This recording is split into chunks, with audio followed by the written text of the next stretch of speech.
sharpest football contest show in the land. The Las Vegas Football Contest Show focuses on Circus Sports Million, Circus Survivor, and the Westgate Super Contest, handicapping the games and releasing our contest picks every week of the season. With two former Super Contest winners, Brady Cannon and James Salinas, a former NFL player, Mike Pritchard, and over $1 million in contest prize money won combined, the Las Vegas Football Contest Show will have you prepared this season like none other. We live in a society right now where everybody's a snowflake, everybody's a cupcake, and everybody thinks that nothing is fair. Everything is like, it's not fair. We should have a better chance. We need more. You know what? I'm old enough to remember when you needed to have a perfect goddamn record to win a college football championship. That's the way it was. 11-1, too bad. Sports Rage tonight, only on SportsGrid. My grandma Bear, who owns the football team, probably comes in, gives a little, oh, man, you're such a good little boy out there. Congratulations, the way you coach this football team. I'm never going to fire you. Totally, I missed you pinching your own cheek. As I was looking down and did not know we were getting. Oh, Donnie, you got such a good show there with that guy named Ben. Like, that's what your grandma would do to you when you go see her on Thanksgiving or Christmas, The Early Line, only on SportsGrid. Tony Bennett stepping down and resigning from Virginia right before the season started versus the Villanova team that, folks, I got to take my glasses off. I can't figure this team out. I can't figure this team out for 2 damn years. And the problem that keeps coming up is the coaching of Kyle Neptune. Betting above the rim, only on SportsGrid.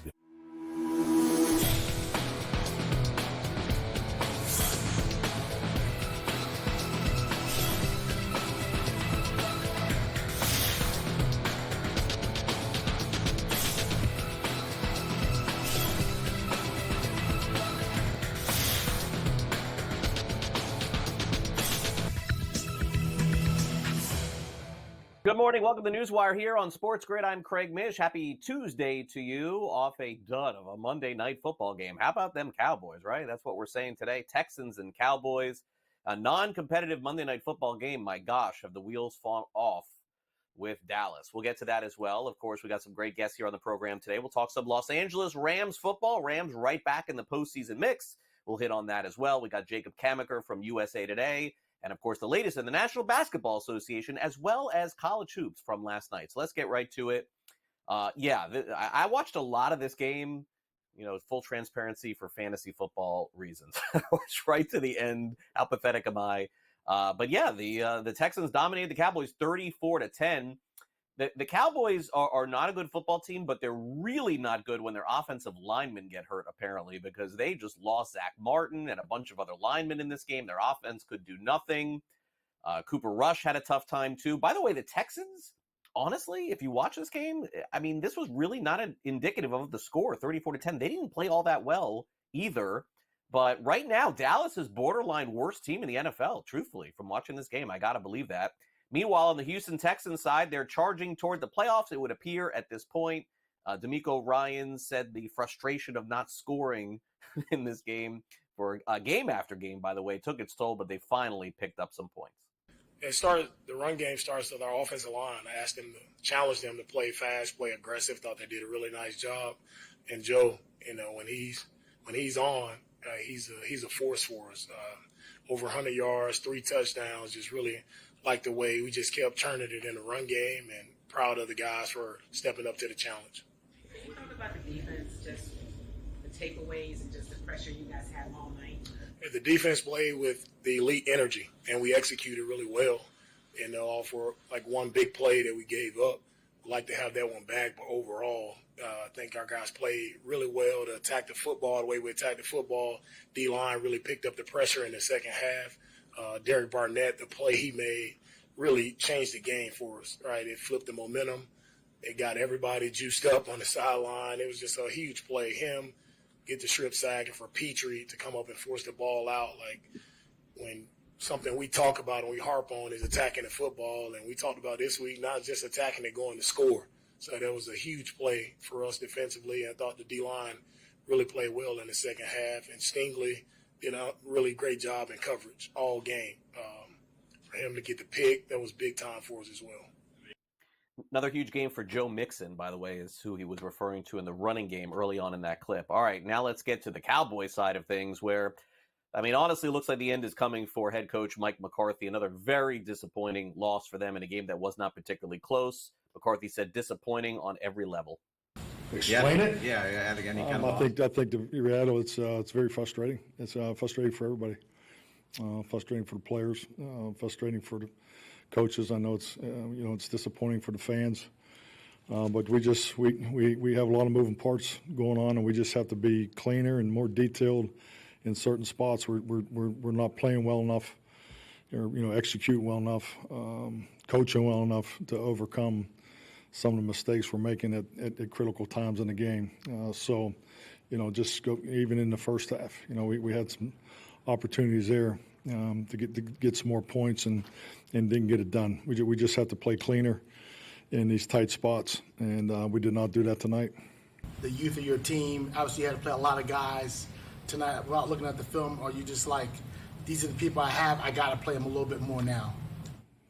No, I'm playing who we have to win the game. I mean, that's just, everyone who's healthy. We had a long week of practice, but we had a number of guys that didn't make it. So, these guys practice. We're playing the best players to win the game. So, I really think right now Cowboys need a mental breather. They're not going to get one. Still a lot of tough games, including Thanksgiving Day, folks. Happy Thanksgiving to all of you. Next week, Cowboys and Giants. All right, let's get to a serious story here. The Tampa Bay Rays are still trying to get a new stadium built. They really have nowhere to play next season. They're going to play at Steinbrenner Field, Yankees facility, and it's just boiling over with a lot of the fans, especially with this latest piece of news that the Rays are still having trouble securing funding for a new stadium site. In fact, there was a teenager, was reported by the Tampa Bay Times, that lived close to the new stadium site potentially, and he was charged with one count of written threats to kill this teenager. Crazy story here. Quote, I live 5 minutes from him. I'm going to go to his house, blow his head off with my short-barreled, read this post on X. This teen was arrested for saying this. I mean, obviously, this is going way too far.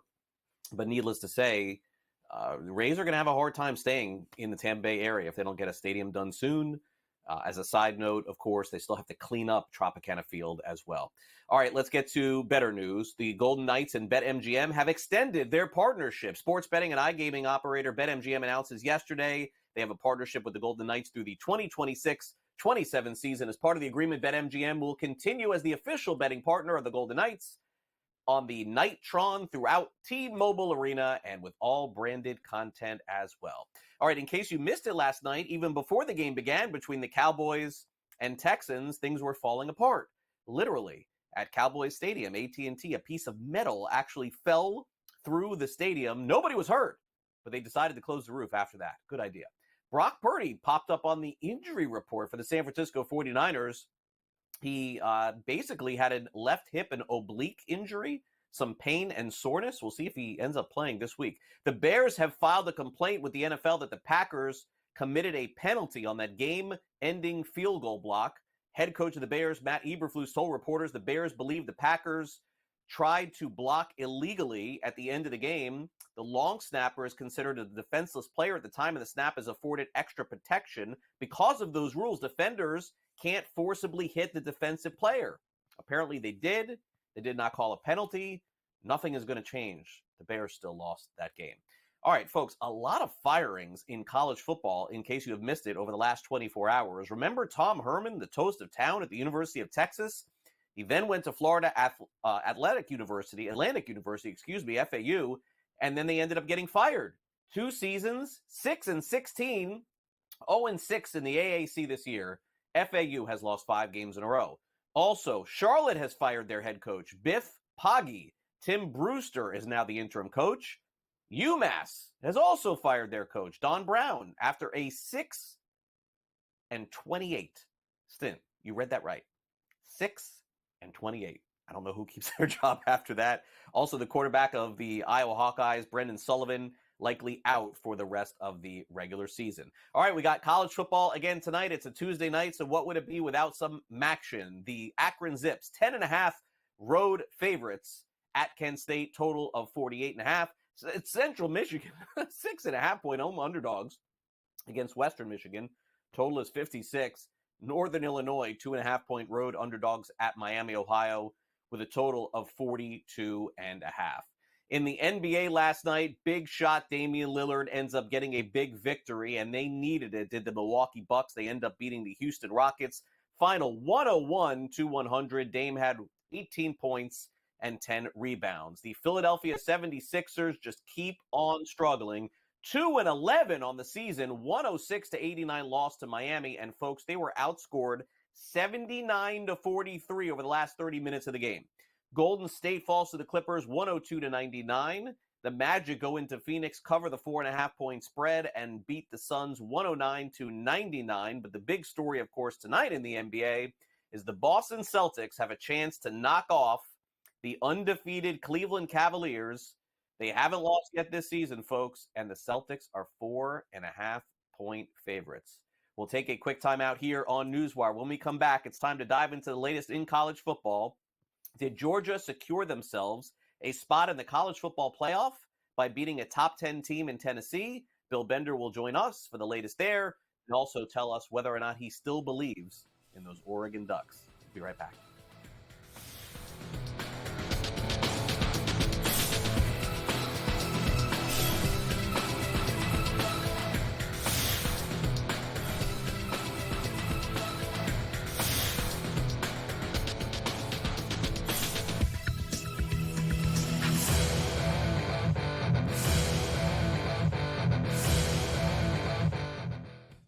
Chris Cyborg, 39 years of age.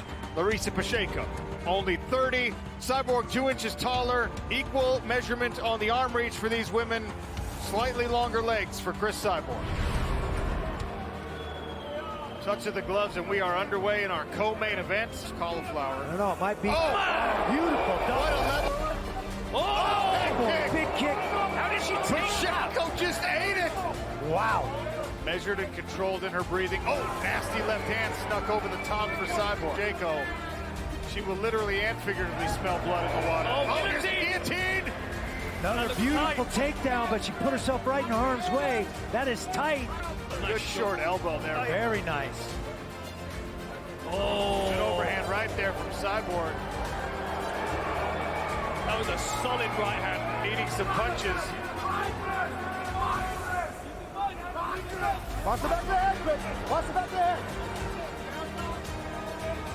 First deep breath I've seen Larissa take in this fight.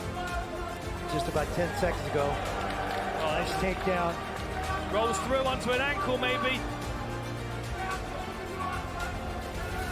15 seconds, and we're going to see some wildness. Yeah, of course we are. Both women landed there.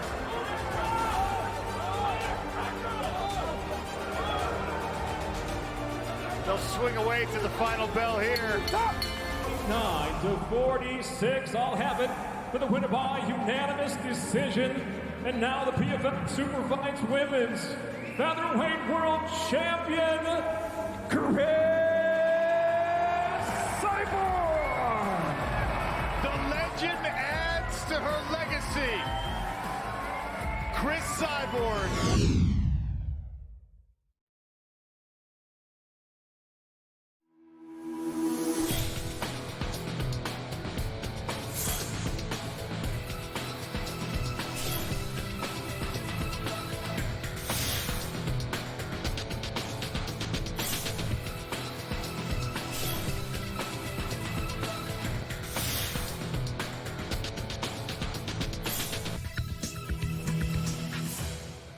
College football rankings come out tonight. What can we expect? Let's bring in Bill Bender from Sporting News. We'll go over some of the results, get some predictions as well. Bill, great to have you back here on NewsWire. All right, let's begin. Saturday night, the game of the week, especially in the SEC. Georgia defeats Tennessee.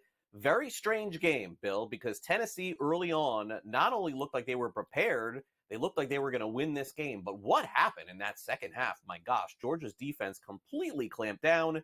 They end up winning the game.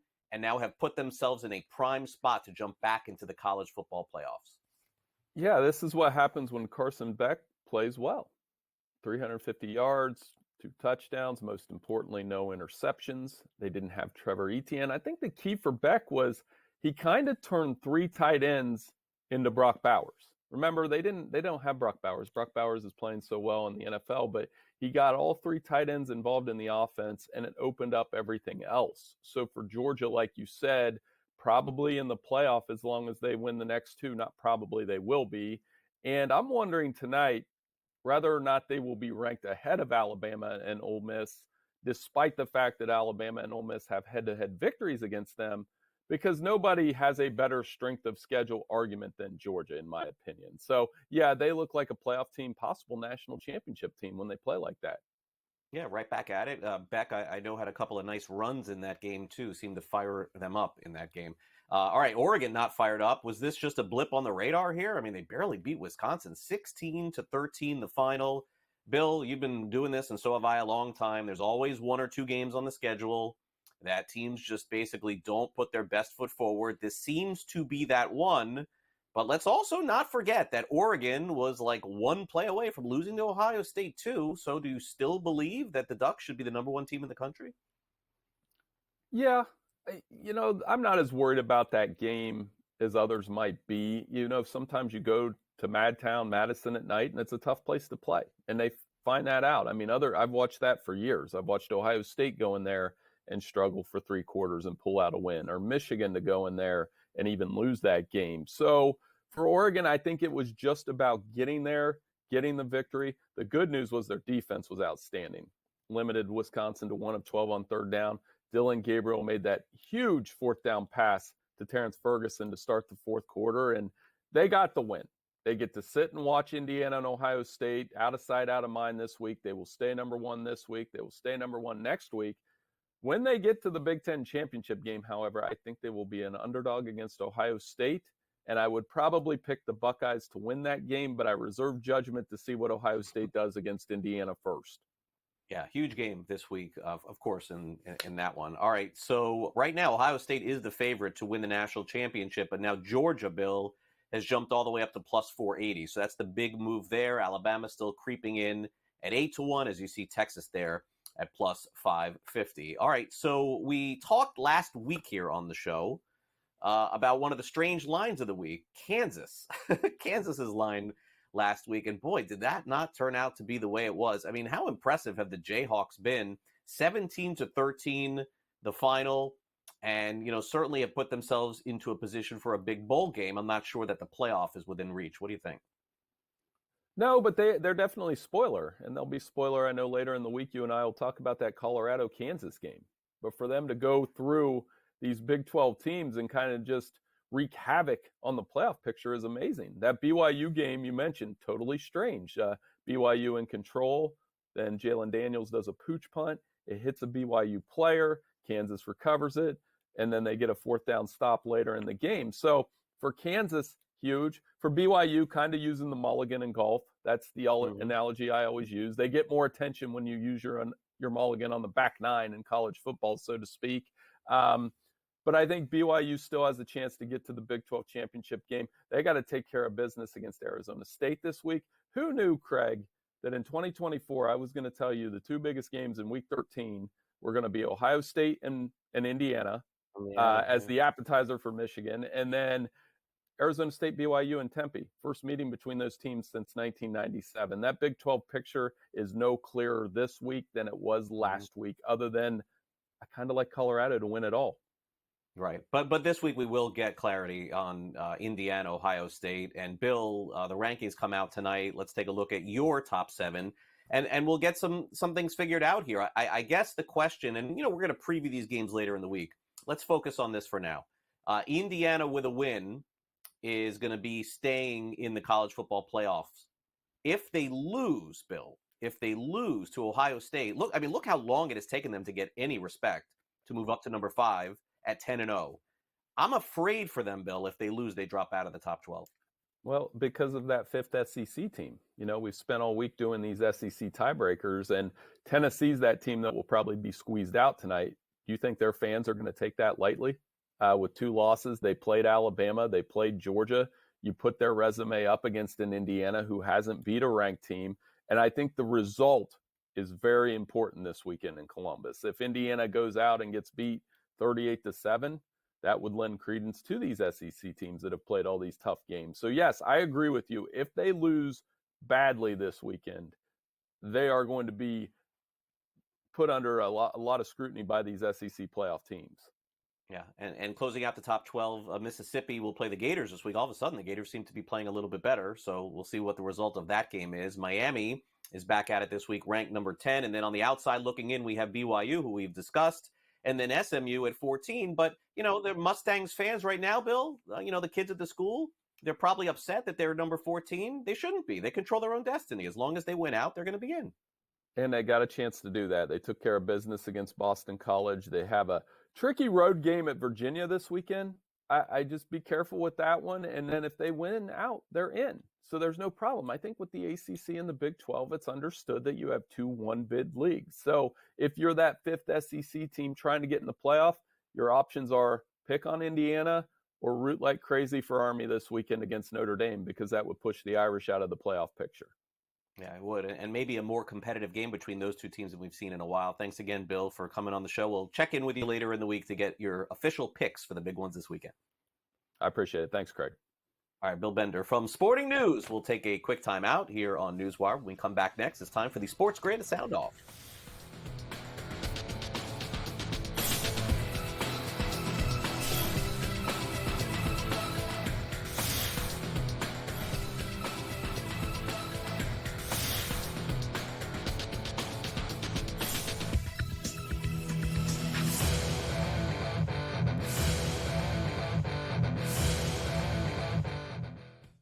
Chris Cyborg, 39 years of age.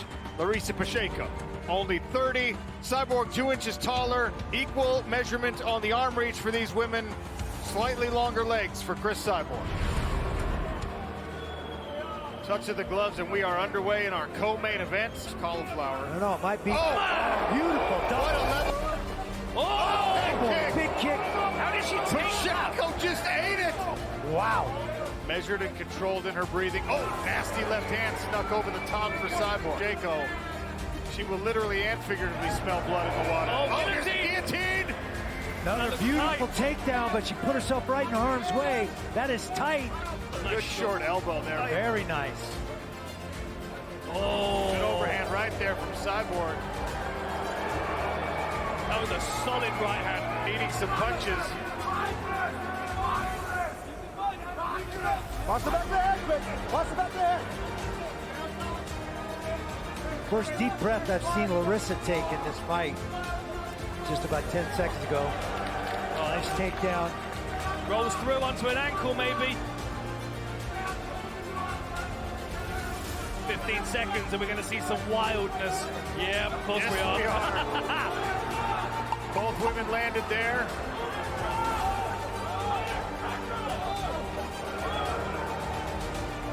They'll swing away to the final bell here. 9-46, I'll have it for the winner by unanimous decision. And now the PFL Superfights Women's Featherweight World Champion, Chris Cyborg. The legend adds to her legacy. Chris Cyborg.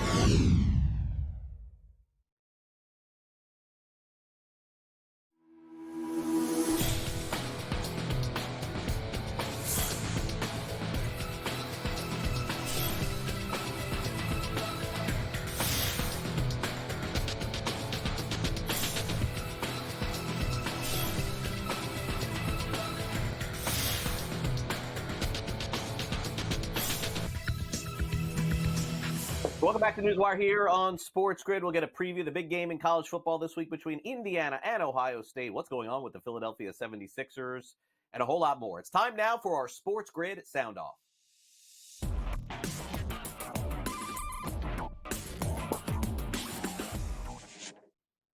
One of the biggest games all season long is in the Big Ten, and it features Indiana. Who had that one at the beginning of the college football season? But here we are. It's big noon once again.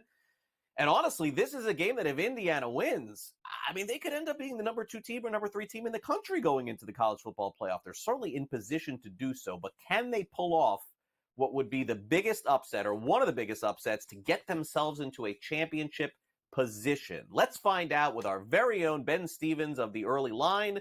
Is it possible that they could pull it off? The most highly anticipated football game between Indiana and Ohio State ever. It is going to be a top 5 tilt this Saturday afternoon in Columbus between the Buckeyes and the Hoosiers. Indiana is unbeaten. Ohio State's only blemish, a narrow defeat by just a point on the road in Eugene against top-ranked Oregon. It's an 11.5-point spread in favor of the Buckeyes. Indiana has yet to be an underdog this season and yet has covered in 8 of its 10 victories. Outside of the Oregon game, Ohio State has been pretty darn good covering numbers in Big Ten action. The last time Indiana beat Ohio State, 1988. The Hoosiers have dropped 29 consecutive games against the Buckeyes, but 2024 Indiana football unlike anything we have ever seen. Craig, back to you. All right, thanks, Ben. And Curt Cignetti has to be the college football coach of the year. I mean, even if they lose this week to Ohio State, they have been one of the biggest surprises. I mean, I guess SMU's been a nice surprise too, but honestly, for Indiana to be in this spot, absolutely huge. And if they win, an even bigger spot. Let's get a preview with the head coach of the Hoosiers. Excited to get back at it. Bye week came at a good time, very physical game against Michigan, good football team, a lot of good players. Excited about this week's opportunity against Ohio State, obviously an excellent football team, one of the favorites to win the national championship, a lot of great players, extremely well coached. Their tradition speaks for itself. So it's a big game for us because it's this game coming up. I mean, we treat them all alike. If there was a better way to prepare for a certain team, we'd do that for every team. So we have to stack moments, meetings, practices, and days to give ourselves the best chance to be successful on Saturday. I'm confident in our team that we'll prep well this week, play well, go in there, play with poise, and play our game. So excited about the opportunity. Probably will be one of the most watched games on Fox, by the way, all season long. All right, now what's going on with the Philadelphia 76ers? They fell to 2-11 last night in Miami. Of course, Joel Embiid has missed some games. Nick Nurse under a ton of pressure. And so I guess what happened after the game last night, because Philly was up early in this game, and that's been a theme. They have been up in a lot of games early and then have fallen apart late. So they had a team meeting after the game, and it was a really long meeting after the game. But Nick Nurse eventually did meet with the media and discussed exactly what has gone wrong in the majority of the games this season. We just had a little meeting, so I just took a little bit longer than normally get here. Won't get into specifics of that meeting, but happy to answer any questions about the game. Well, listen, it was a little bit of a similar pattern we've been having. It was started out okay, other than we didn't make shots. I mean, it was a theme of the first 2.5 quarters where we were really generating possibly the best shots we've had all year. Right? We got to the rim some. We were totally open from 3. Then had just a cold spell kind of in the second, but again wasn't unhappy. I just kept saying we're generating great shots, just keep doing them, step into them, take them. Third started the same, but didn't have any of the driving layups. Had a bunch of wide open threes, didn't make any of them, right? And then all of a sudden again we're playing defense and in transition, just possession after possession after possession. So similar. Offense lets us down and puts our defense in a bind. Jacob Camenker from USA Today is up next.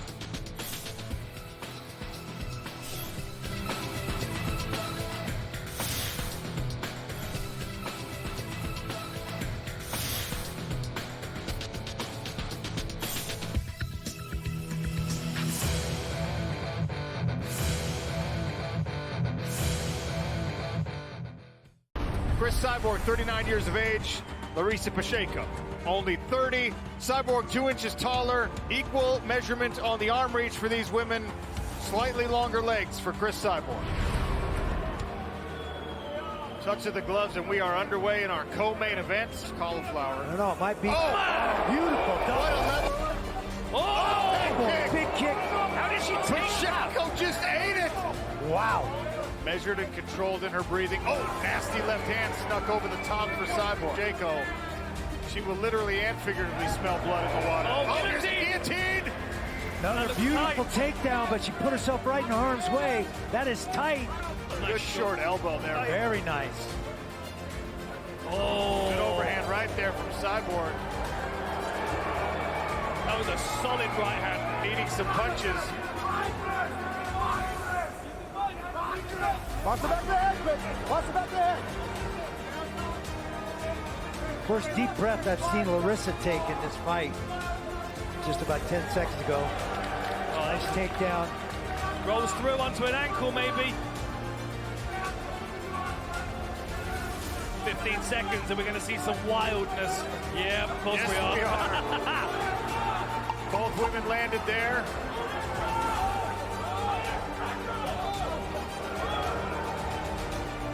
They'll swing away to the final bell here. 9-46. I'll have it for the winner by unanimous decision. And now the PFL Superfights Women's Featherweight World Champion, Chris Cyborg. The legend adds to her legacy. Chris Cyborg.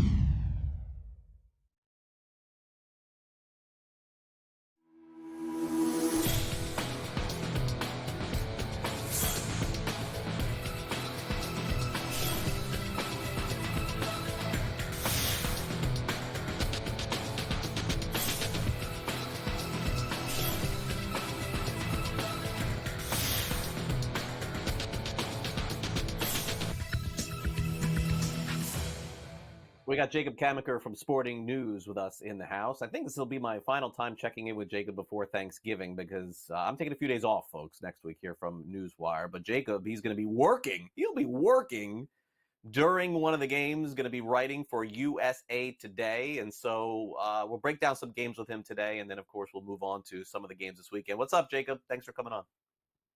Thanks for having me, Craig. Glad to be here with you one last time before Thanksgiving. Yeah, I need a couple days next week. Got to go pick up my daughter from college and bring her back home for the holiday. All right, so last night my expectations were very low. Those were met between the Texans and Cowboys. How embarrassing is this season, Jacob, for Dallas? I know we should always focus on the winner here. So congrats to Houston. Congrats to Joe Mixon. The defense played well. They were just, throwing Cooper Rush on the ground at the end of that game. But I don't think that we can help looking at Dallas and saying, and really asking ourselves this question. Here is my question. Is Dallas the worst team in the NFL right now? I think it is a fair question to ask, Jacob, and we'll get to Houston here in a minute. But Dallas could easily end up with the number 1 or number 2 overall pick in the draft. I think it's a fair question to ask. I certainly think that there's a case you can make for it. I think if you look at their talent and the talent they have on this roster, you would say, no, this team isn't the worst team in the NFL. They still have CeeDee Lamb. They still have some offensive linemen that carry respect with their name, like Zach Martin. And then you look at their defense, you say, oh, Micah Parsons, he's missed time. He's back now. They should be a little bit better. But things just haven't been coming together for them at all. They're really missing Dan Quinn on the defensive side of the ball. That unit has taken a massive step back. And frankly, this is a mess of Jerry Jones' making. He didn't want to move on from Mike McCarthy last year, and yet he decided we're going to mostly run it back with the same roster and just let a handful of guys go.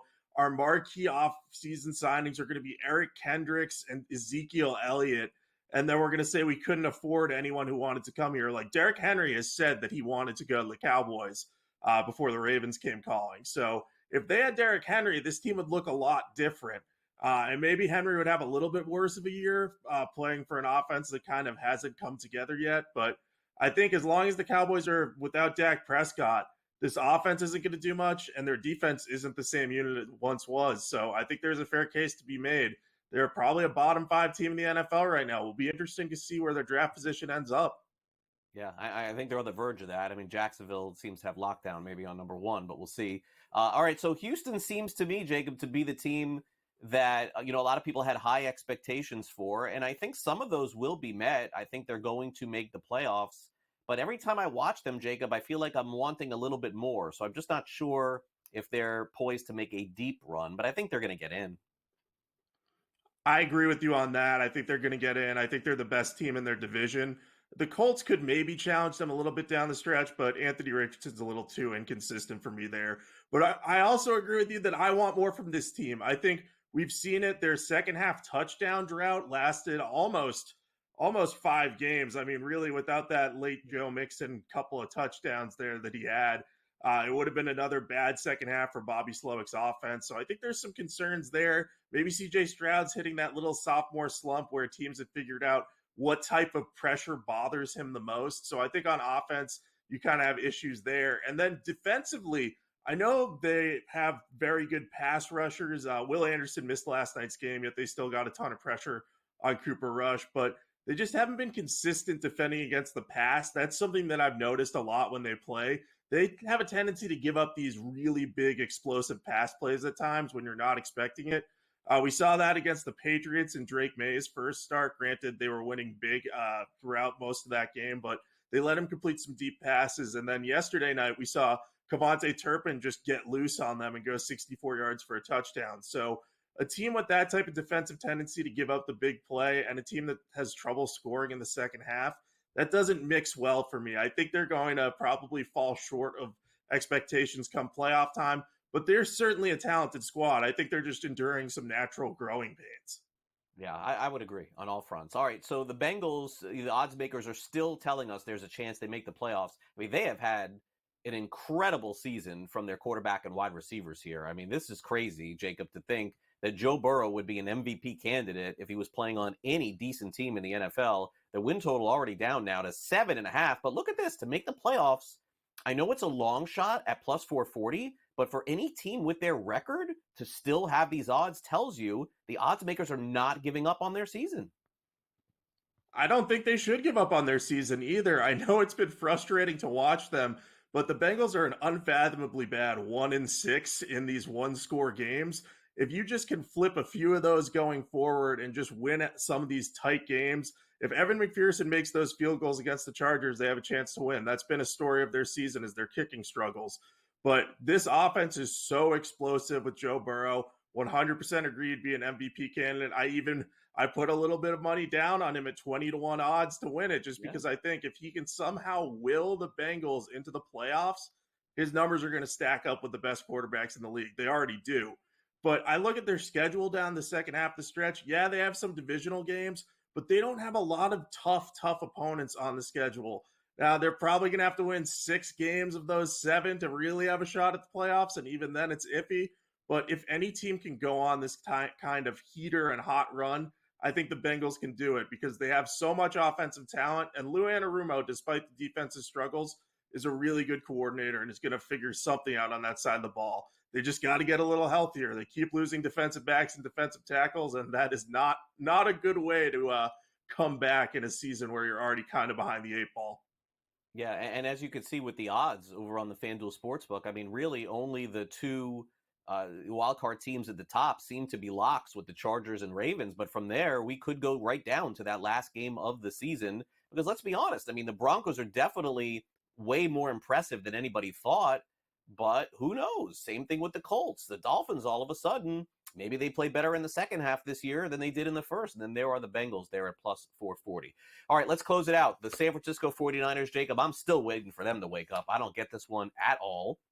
If you told me they won every game the rest of the year and finished 12-5, I'd say, yeah, that's probably right. But they're 5-5 right now. They have not beaten a winning team this season. Even with Christian McCaffrey back, they're finding ways to lose games. And the other part about this, Jacob, maybe the most shocking part, is where is the 70-yard Deebo Samuel touchdown? Where is the 50-yard Jawan Jennings or the 50-yard? I mean, they don't have any big plays going for them ever. It feels like dink and dunk. They get stopped, and they end up scoring 2 touchdowns every game. What gives? it's really strange to watch because you look at their roster again. This is a team with all the talent in the world. I mean, there's just a gaggle of all pros on both sides of the ball for them. So you look at their roster and you say, yeah, they should easily be winning this NFC West where no team is really separating itself. But it comes down to this is another team that, like the Texans, has its issues in the second half. I think you're dead right. The lack of explosive plays is really hurting them. I think with Brandon Ayuk out, I think that loss and his slow start to the season after his holdout, I think that had more of an impact than anyone really realized, myself included. Just his ability to take the top off the defense in addition to Deebo Samuel really opened things up for that offense. Same thing for George Kittle, who was a great vertical threat.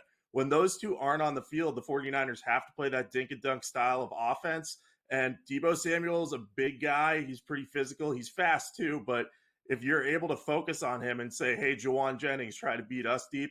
I love Juwan Jennings, his physicality, great number 2 receiver, but not the type of guy who's going to make huge explosive plays all the time. So I think unless they can find a way to really become run dominant with McCaffrey and have him rip off some big yards, I think they're going to continue to play these tight games, and maybe they'll pull some of them out, but they're no guarantee to make the playoffs, which is wild to think about in that division.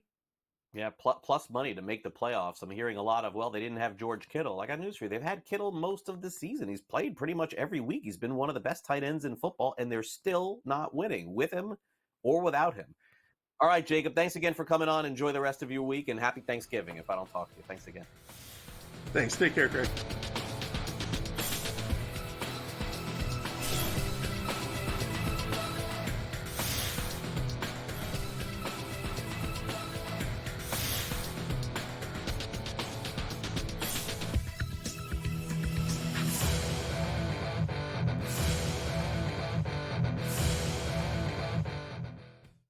Cyborg, 39 years of age. Larissa Pacheco, only 30. Cyborg 2 inches taller. Equal measurement on the arm reach for these women. Slightly longer legs for Chris Cyborg. Touch of the gloves, and we are underway in our co-main event. Cauliflower. I don't know, it might be beautiful. What a level. Oh, big kick. How did she take that? Pacheco just ate it. Wow. Measured and controlled in her breathing. Oh, nasty left hand snuck over the top for Cyborg. Pacheco, she will literally and figuratively smell blood in the water. Oh, there's the guillotine! Another beautiful takedown, but she put herself right in harm's way. That is tight. Good short elbow there. Very nice. Oh. Good overhand right there from Cyborg. That was a solid right hand. Eating some punches. Watch the back of the head, Chris. Watch the back of the head.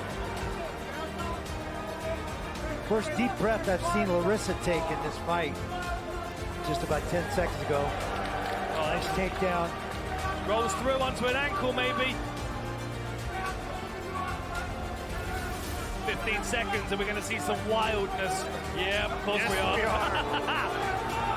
Both women landed there.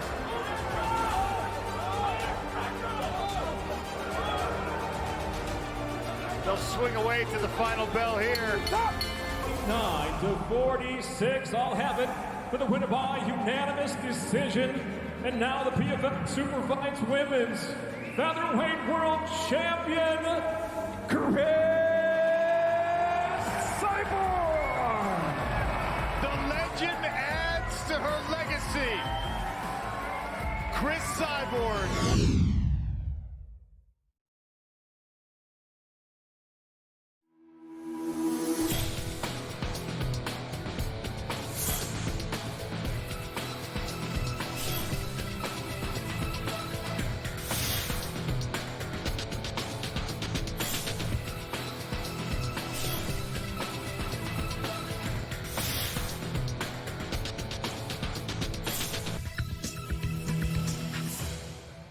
All right, we have Jake Ellenbogen back again talking Rams football. We had Jake on at the beginning of the season. You can listen to his podcast, Downtown Rams. He's with us here again.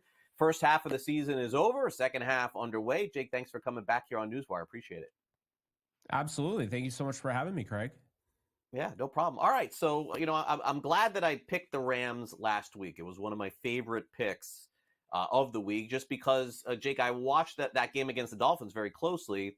And I thought that was the worst game that the Rams played all season. And usually in the NFL, that sort of stuff evens out. So it did last week against the New England Patriots. Let's be real. New England's not very good, but the Rams did dominate this game in the second half. They covered the number. New England had a couple of chances late, but you never really felt like there was a threat in this one in the second half of the game. Do you think that this is what gets the Rams going the rest of the way, Jake? Because they've been very inconsistent through the first 10 games of the season. Yeah, it's been a weird year, right? A lot of injuries. I think, the first half of the season, the first 5 games, they go 1-4, and now they've gone 4-1 the last 5. I think really, no. I don't think that this is the turning point of their season. I think that comes this Sunday night. If they can beat the Eagles, that's what they're going to need. This game is really their season, in my opinion. They can only lose theoretically 2 more games the rest of the year. This is what happens when you lose that Dolphins game. This is what happens when you lose that Bears game. So where they are right now is they have to beat Philadelphia. This is a team that has historically given them problems, beat them quite a bit in the Sean McVay era. The Rams did go to Philly and win 37-19. I think Higbee had 3 touchdowns in that game back in 2020, but that wasn't the same Philly team. Every year Philly has been a good football team like they are this year. They've beaten the Rams. And it's been close games, but they have beaten the Rams. So they're going to have to get that monkey off their back. They did earlier in the year, beating the San Francisco 49ers, another team that has given them fits. Funny enough, Craig, Miami historically just dominates the Rams. It's really weird, but the Rams hadn't beaten them in I think it was like 2012, I want to say, and it might have even been further back. So it had been a while since the Rams had beaten the Dolphins, but this Eagles game is everything for this team. If they can beat the Eagles, then you have a game against I think they're definitely inspired since Derek Carr came back, but that Saints team is beatable. And then you have, the Buffalo Bills and the San Francisco 49ers, the Jets, the Cardinals and Seahawks.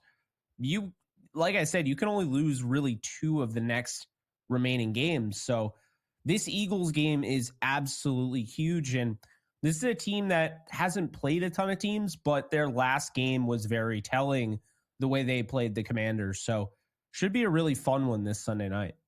Yeah, I would agree. And it's really, interesting because, at 5-5, Jake, as you mentioned, let's pull that schedule up again. Now, anything can happen in the NFL. It is kind of crazy, but the Saints are playing better.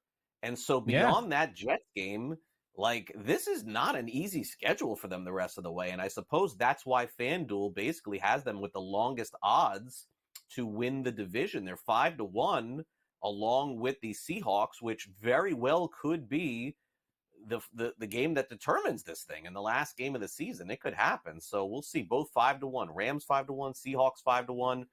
Cardinals, the favorite, 49ers still lurking there at plus 290. So in terms of looking at some of the other odds that they have out there, I'll throw these at you. And Jake, you could tell me if you like any of these. Their win total at 8.5 to make the playoffs at plus 360 to win the NFC. I don't think that I could get you on that one at 35-1, and then we can just scratch out the Super Bowl. I don't think that's happening. But any of those that interest you, could they hit that number 9? They could definitely hit number 9. I feel really good about that. I think this team is going to do it, and I think they're going to go back to the playoffs. But I think it really all comes down to Sunday. If they look really good Sunday, I think they can win the whole thing. I really do. This is a team that is not your stereotypical 6-5 team if they beat the Eagles. This is a team that has been banged up all year long. And keep in mind, because of that, you have Bo Limmer, who's now their starting center. You found him because of injury, right? You drafted him, but he wasn't supposed to play this year. You have guys like Cameron Kinchins in the secondary who have really stepped up in a big way.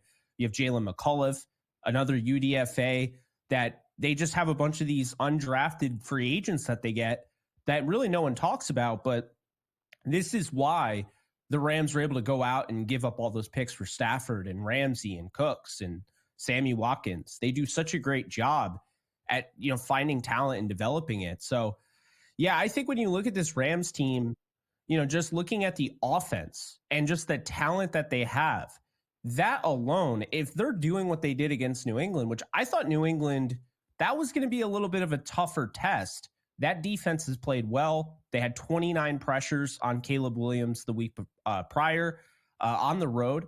And so I was surprised to see them perform the way they did. If they can continue that, and keep in mind, Craig, this time last year, this was the start of their run where they won 7 of the last 8. So they've proven they can do that. If they can stay healthy and that offense keeps humming the way it has, they're going to be a tough out because it's not even the offense. The offense just needs to be solid. If they score 25 points, they're going to win the majority of their games, at least 25, right? The defense is actually the big talking point here.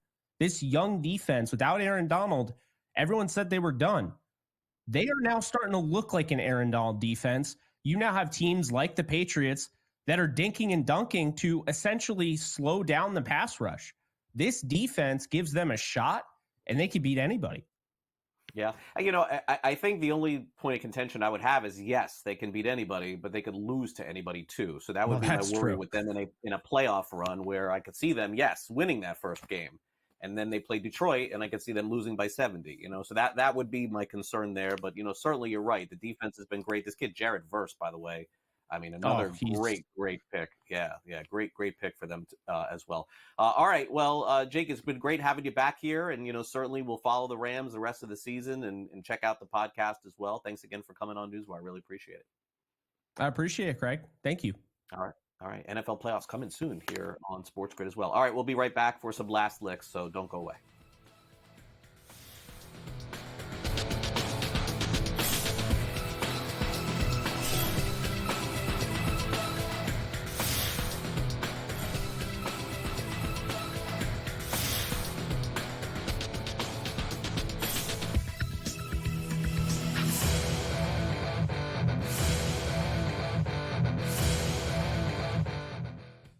Chris Cyborg, 39 years of age. Larissa Pacheco, only 30. Cyborg 2 inches taller. Equal measurement on the arm reach for these women. Slightly longer legs for Chris Cyborg. Touch of the gloves, and we are underway in our co-main event. Cauliflower. I don't know, it might be beautiful. Big kick. How did she take that? Pacheco just ate it. Wow. Measured and controlled in her breathing. Oh, nasty left hand snuck over the top for Cyborg. Pacheco, she will literally and figuratively smell blood in the water. Oh, there's a guillotine! Another beautiful takedown, but she put herself right in harm's way. That is tight. Good short elbow there. Very nice. Oh. Good overhand right there from Cyborg. That was a solid right hand. Needing some punches. Watch the back of the head, quick. Watch the back of the head. First deep breath I've seen Larissa take in this fight. Just about 10 seconds ago. Oh, nice takedown. Rolls through onto an ankle, maybe. 15 seconds, and we're going to see some wildness. Yeah, of course we are. Both women landed there.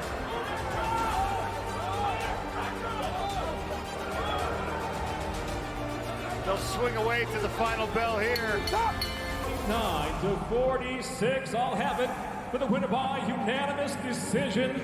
And now the PFL Superfights Women's Featherweight World Champion, Chris Cyborg. The legend adds to her legacy. Chris Cyborg.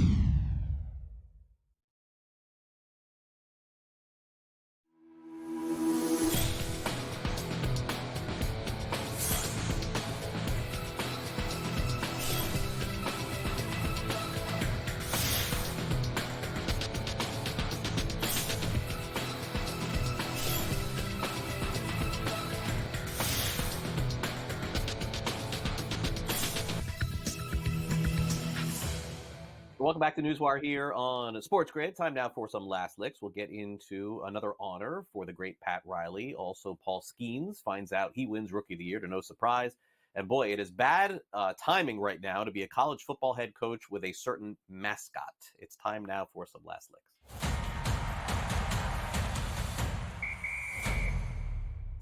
been a pretty good 2024 for Pat Riley, who is currently running the show in Miami with the Miami Heat. For those of you who missed it earlier in the year, the Miami Heat named the court after Pat Riley. It is Pat Riley Court at the Kaseya Center in Miami. But now the Los Angeles Lakers are jumping on board here as they are going to put a full statue up of Pat Riley, who, of course, won several championships as the head coach of the LA Lakers. And so congrats to Coach Riley here. Did great things in LA, did great things in Miami. Did he do great things in New York with the Knicks? I mean, they were really competitive and really good for a while, but I don't think there's going to be any honoring there. Either way, Showtime, a show that was made about the Los Angeles Lakers and that era with Magic Johnson and Byron Scott and Michael Cooper and everybody else there, was actually a very entertaining show. So no surprise here that the Lakers are going to honor him. And I guess there is some question as to how much longer Pat Riley is going to do this. But as long as his team still play well, like they are in Miami, and it's kind of hard to believe he's been with Miami for over 2 decades now. It's kind of crazy. Congrats to Coach Riley. Probably the greatest or one of the greatest head basketball coaches in any sport, in any league of all time. All right, Paul Skeens wins the National League Rookie of the Year. Luis Gil won it in the American League for the New York Yankees. And very funny moment last night where Paul Skeens finds out he wins Rookie of the Year. In fact, you could see on his face just how excited he was yesterday. They were making fun of him because he basically said nothing yesterday when they went to him on MLB Network. And also when Livy Dunn was there, clapping and smiling, his girlfriend there. Yeah. I mean, come on, Paul. It's a really big award. He was also asked if he's going to win the Cy Young. He said, no, it's going to be Chris Sale. I don't deserve it. But Paul Skeens was one of the big stories in baseball last year. By the way, he is going to start here in Miami. Well, I don't live in Miami, I live in Hollywood, but in South Florida next year against the Marlins opening day. So I hopefully will be there. But congrats to Paul Skeens. But yeah, you win an award, a little excitement, anything? All right, finally, this is a bad omen and bad news in college football. By the way, I found this online. I had no idea that this is actually true, but it is. So as of today, all 4 schools in college football with owls as their mascots, think about this, with owls as their mascots have fired their head coach. This is true. The Rice Owls fired their head coach, I believe, 2 weeks ago. Temple did it this past week, I believe Sunday. Kennesaw State, I didn't even know they were the Owls, to be honest. And then Florida Atlantic fired Tom Herman. So all 4 schools that have the owl of their mascot no longer has a head coach, all interim coaches. I hope that this is a trend that ends here. I do not root for people to get fired, but I have to say this is the most bizarre college football story that I've seen in a long time. All coincidence, of course. But the only thing that I will say to you as we close out this conversation, as I've told you on this show before, and my Fantasy Sports Today show, and all shows here on SportsGrid, always back the team the week after they fire their coach. So that's happening this week in college football, but none in the NFL, ironically. All right, that'll do it for the show today. We got lots of great college basketball tonight. Hope you can check it out. In fact, we'll have previews all day long. In fact, Pharrell loves his college basketball, so make sure you tune in 3 o'clock Eastern for all of the big games and the big previews. He's on Coast to Coast at 3 o'clock Eastern. That is followed by Game Time Decisions here at SportsGrid at 6 p.m. Eastern. Tune in there. Then we have in-game live game day. And guess who's back on the airwaves tonight? It is Gabe and Sports Rage. Make sure you catch that show with his cast of characters as well. Want to thank our director, Luke, and our producer, Frank, and all of our guest contributors here on NewsWire. Thank you so much, of course, to our good friend Jacob Camenker from USA Today, Bill Bender from Sporting News. Thanks to Jake for coming on talking some Rams football. All right, so next time I will see you here. We'll be on the show tomorrow morning at 11 a.m. Eastern. We'll get you ready for Thursday Night Football. By the way, is it possible, do you think, that the Browns can pull off this big upset against the Steelers coming off a big win? I don't know. We're going to break that down. Steelers-Browns on Thursday Night Football. And again, as we get closer to Thanksgiving football, we'll preview all of those games as well. Have a great rest of your Tuesday. See you tomorrow on NewsWire.